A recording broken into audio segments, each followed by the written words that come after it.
All right, let's just dive right into this explainer.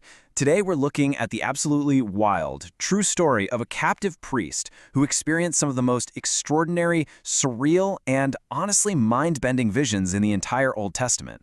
We are talking about Ezekiel. This is a guy who literally watched a field of dead, dry bones stand up and walk. But to really understand how we get to that incredible moment, we've got to plunge straight into the mystery. I want you to imagine being 800 miles away from the only temple you've ever known. You're a 30-year-old captive, standing on the dusty banks of a Babylonian irrigation canal called the Kebar. Now, by all rights, you should be lighting incense back in Jerusalem, but instead, the Babylonian army has dragged you and 10,000 of your people off in chains. And right there, by that foreign, muddy canal, the heavens suddenly open up right above your head. Which brings us to Section 1, the prophet in exile. Ezekiel looks up into this massive, terrifying storm cloud, and he sees a surreal, glowing vision. We're talking four-faced creatures, gigantic wheels covered entirely in eyes, a crystal dome, and this brilliant, glowing figure seated on a sapphire throne. It's intense. Now, if we look at the timeline of his life in exile, Ezekiel's calling stretches all the way from this very first vision in year 5, right through to his final visions in year 25. During that first encounter, God calls Ezekiel Son of Man, a title that actually pops up 93 times in the book, and gives him the job of a watchman. You know, like a guy standing on a city wall blowing a trumpet to warn everyone about an approaching army? That's Ezekiel's job for Israel. And to officially seal this calling, a hand reaches out from the throne and hands him a scroll of lamentation and mourning. Ezekiel is told to eat it, and miraculously, those bitter words taste as sweet as honey in his mouth. Moving right along to Section 2, a body as a message. See, God didn't just want Ezekiel to get up and preach a normal sermon. Instead, he commanded him to turn his very own body into this bizarre, living prophecy that his Babylonian neighbors simply couldn't ignore. Let's walk through this utterly humiliating performance art God had him act out. Step 1. Ezekiel takes a clay block, scratches a drawing of Jerusalem on it, and builds these tiny miniature siege ramps and battering rams around it. Step 2, he has to lie down in the dirt and bake a mixed grain bread, which was basically the desperate last resort food of a starving, besieged city, over cow dung. Yes, you heard that right out in public. And then step 3, he uses a sharp sword like a barber's razor to completely shave off his hair and beard. For a priest back then, a public display like this was intensely, incredibly degrading. But the crucial point here is the sheer, unbelievable physical toll this took. Ezekiel lay in the dirt on his side, right in front of his house, for 430 days total. He's on his left side for 390 days to bear the sin of Israel, and then he flips over to his right side for another 40 days for the sin of Judah. Literally one day for each year of their rebellion, while his neighbors just walked past and stared at him. When those 430 agonizing days were finally over, Ezekiel carried out the last terrifying command, which perfectly decodes the symbolism of all that shaved hair. He takes a set of scales and carefully divides his hair into 3 exact piles. 1/3 he burns inside his little model brick city, showing that 1/3 of Jerusalem's people will die of plague or famine. Another 1/3 he strikes with a sword outside the model walls, meaning they'll fall in battle. And the final 1/3? He just tosses it into the wind to be scattered. The hair, the brick, the sword, Ezekiel was literally acting out the grim 3-part fate of Jerusalem before it even happened. And that brings us to Section 3, the glory departs. Ezekiel is suddenly swept up in this incredibly dark vision and carried back to the Jerusalem temple. And what does he find? 70 elders secretly worshiping crawling creatures in the pitch black, whispering to each other that the Lord doesn't see them and has completely forsaken the land.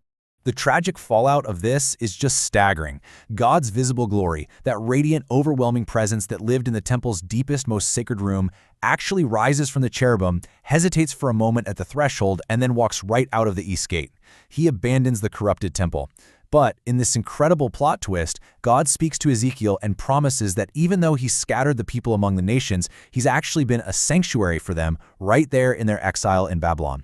God walked out of his own house, sure, but he absolutely did not abandon his people. God then gives Ezekiel this devastating allegory to really hit home Jerusalem's unfaithfulness. He describes the city as an unwanted, abandoned baby thrown out into a field in her own blood. A king passes by, cleans her up, clothes her in fine linen, and raises her to be a stunning queen. But she totally forgets her rescue. She takes the king's gold, melts it into idols, gives herself over to foreign nations like Egypt and Assyria, and then commits the unthinkable. She literally sacrifices the very children she bore to the king, burning them in real fires in the valley of Hinnom to the pagan god Moloch. Judgment was absolutely inevitable. But amazingly, even after all that, God still promises an everlasting, unbreakable covenant at the end of the story. Now, this unfaithfulness builds directly into Ezekiel's deepest, most heartbreaking personal trauma. On the exact day the Babylonian armies begin their final siege around Jerusalem, God tells Ezekiel that his wife, the absolute delight of his eyes, will die before the sun goes down. And the command God gives him is crushing. Ezekiel is strictly forbidden to weep, shed tears, or publicly mourn. He just has to groan in absolute, suffocating silence. So Ezekiel goes about his day with his hollow look and a closed mouth. He tells the people that just as he lost the delight of his eyes, they are about to lose the temple, the stronghold they take so much pride in. And from that tragic day forward, Ezekiel is completely mute about Jerusalem's fate. That is, until almost 3 years later. A fugitive suddenly stumbles into the exile camp and gasps out 4 devastating words. The city has fallen. And on that day, Ezekiel's long, agonizing silence finally breaks. With the city and the temple totally gone, God fiercely condemns the failed, corrupt shepherds of Israel. We're talking about the kings and priests who literally fed off the sheep instead of feeding them, and who never even bothered to search for the lost. But in their place, God makes an astonishing promise. He declares that he will be the good shepherd. He's going to place one shepherd in David's line over them, a king the rest of the Bible is waiting for.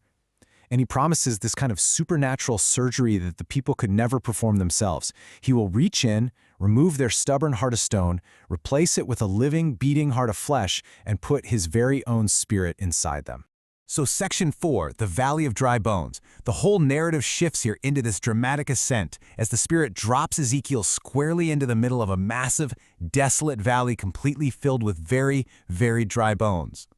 God looks at him and asks, "Can these bones live?" Ezekiel, who definitely knows better than to underestimate God at this point, just says, "Sovereign Lord, you alone know." And then comes this unbelievable sensory explosion. God commands him to prophesy to the bones. As Ezekiel speaks, this massive, deafening, rattling sound rises up from the dirt. Bone physically connects to bone, tendons stretch out, muscle climbs over them, and skin wraps around the bodies. But they aren't breathing yet. So Ezekiel prophesies to the 4 winds, and suddenly breath rushes into their lungs. Their eyes snap open, and a vast, living army stands right up on their feet. What's really fascinating here is that God himself steps in to act as the symbolism decoder for us. God tells Ezekiel that these dry bones are the people of Israel who are sitting in exile right now, complaining, "Our hope is gone, we are cut off." These bones directly represented the exiles who felt utterly buried and forgotten in Babylon. God was proving, beyond a shadow of a doubt, that he could open their graves, breathe his spirit right into them, and bring them back to life and back home. Which brings us to our final part, Section 5, the river and the return. Fast-forwarding 25 long years into the exile, Ezekiel is taken up to a very high mountain for his final, awe-inspiring vision. And what he sees is the finished structure of a magnificent, brand-new temple. Now, you've got to notice the beautiful, poetic symmetry of God's redemptive plan here. Remember how the glory of God hesitated and painfully walked out of the east gate of the old temple all those years ago? Well, now Ezekiel watches the glory of the God of Israel returning from the exact same direction, roaring like rushing waters, making the entire land radiant. The glory passes right back through that exact same east gate, returning to completely fill this new temple. It's a breathtaking full-circle moment. But wait, the vision doesn't end there. Ezekiel sees this miraculous water seeping out from under the temple's threshold, flowing eastward. A man with a measuring rod leads him along the water. After 1,000 cubits, the water is ankle deep. Another 1,000, it's up to his knees. Another 1,000, it's waist deep. By the final measurement, it has grown exponentially into this massive, roaring river that is far too deep to cross on foot, deep enough you'd have to swim in it. The crucial point here is the unmatched, life-giving power of this river. It flows straight down into the Dead Sea, literally the saltiest, most toxic, lifeless water on Earth, and it completely makes it fresh. Swarms of living fish appear out of nowhere, fishermen line the banks, pulling in nets, and these incredible fruit trees sprout up on both sides to provide endless food. And the leaves of these trees, they exist purely for the healing of nations. It is this gorgeous image of ultimate restoration. It's an image that 600 years later Jesus echoes in Jerusalem when he offers rivers of living water, and one that the Apostle John sees again on the very last page of the book of Revelation. So, what does this all mean for us today? Well, think back to those 70 elders whispering in that dark room, absolutely convinced God couldn't see what they were doing. But God was standing right there in the room with them the whole time. The reality is, the rooms we try to hide in, they're not hidden at all. There is literally no version of you that God has not already met and seen fully. It's an invitation for us to just put down the mask and stop performing. Also remember that when God's glory walked out of the Jerusalem temple, he was already with the exiles by that foreign canal. God is never, ever stuck in a building. If your life doesn't feel like home right now, God isn't somewhere else waiting for you to get your act together. He is exactly where you have been driven. But keep in mind, the exiles came to listen to Ezekiel like he was just singing entertaining love songs, and they left without changing a thing. The hardest part of the spiritual life isn't just hearing the truth, it's choosing the hard path of actually acting on it. In that vision of the dry bones, the exiles felt entirely cut off and completely buried. But they were wrong. The place you feel most cut off from is a place God still has complete, unrestricted access to. There is absolutely no part of your story that is too dead, too far gone, or too dry for his voice to reach and resurrect. It is time to stop agreeing with the lie that you are cut off. The very same glory that walked out of the temple walked right back in using the exact same path. Whatever you have walked out of, whatever mess you're in, God knows the exact way back. The healing river is flowing right now. So I'll leave you with this one thought. Knowing all of this, knowing the relentless pursuit and the total restoration that's available to you, will you choose the harder thing